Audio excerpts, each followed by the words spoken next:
Welcome back to another episode of the Bull in the Cup podcast. I'm your host, David. And I'm the co-host, also David, David's dad. All right, welcome everybody. So we're going to talk, we spent a little time at the mall this week, and it was busy. It was busy. And for those of you that were around,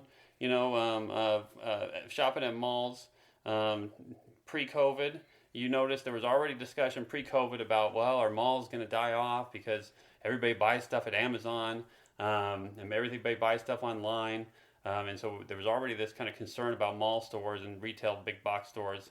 And then COVID happened and everything became a ghost town. But it does seem like now that there's a revival at malls. But certainly the stock market on retail hasn't shown it. Dave, give us some stats on some earnings reports that are coming out this week. You pulled the stats for earnings reports for various malls and big box stores, and give us some stats. Right, well, Kohl's is $13, down from $18 a year ago. And it was $18 also 5 years ago, so it hasn't been changing much for a while. Best Buy is now $75, down from $85 a year ago, and was $117 5 years ago. These are it's going down, you can tell, but it's actually going down pretty slowly from a lot of these companies. They don't move very fast. Gap is $21, down from $24 a year ago. Bath and Body Works are $30, down from $33 a year ago. And etc. There's a lot of them, but...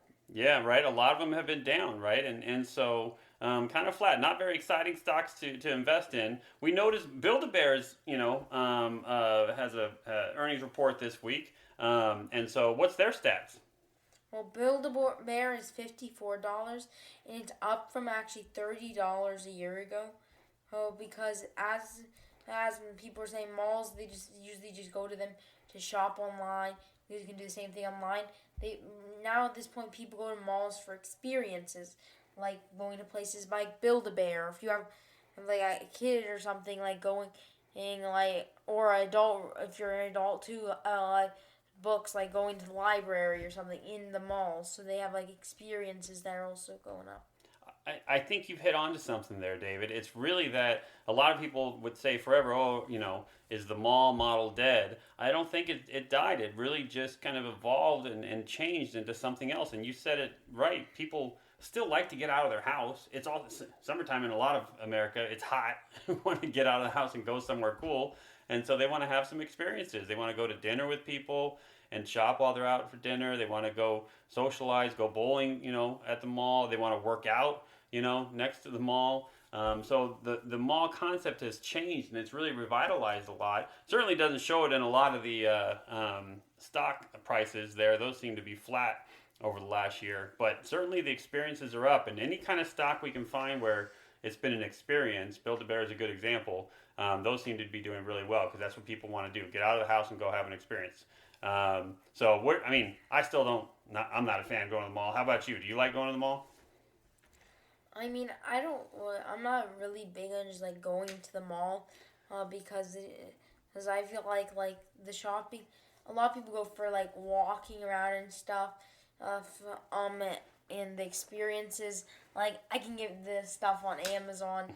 And you can do experience and stuff anywhere. So what do you go to? What's your store? If you went to the mall right now?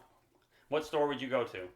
I would probably be going to GameStop because Pokemon cards. Yeah, and that's a good example. Probably something that is a little bit more of an experience to go do. You want to go open your pack right there, or sometimes it's hard to even get those packs online.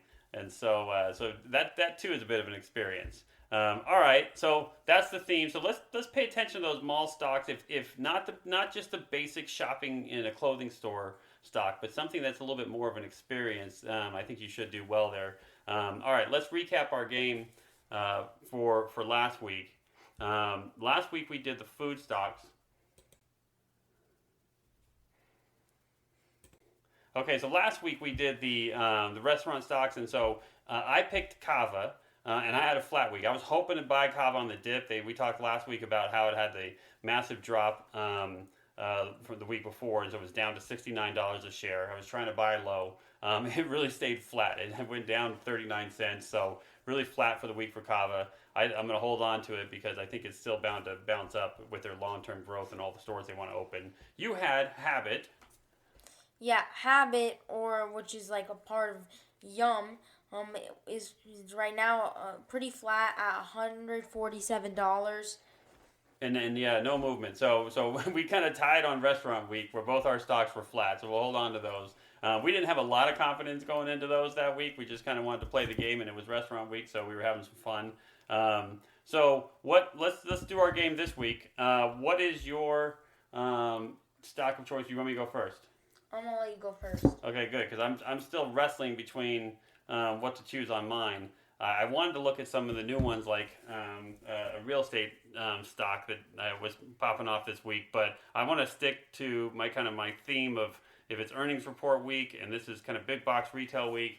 I'm going to stick with that. I'm going to roll the dice a little bit with Target with the new shakeup. Target got a new CEO. They hired their new CEO. It's internal.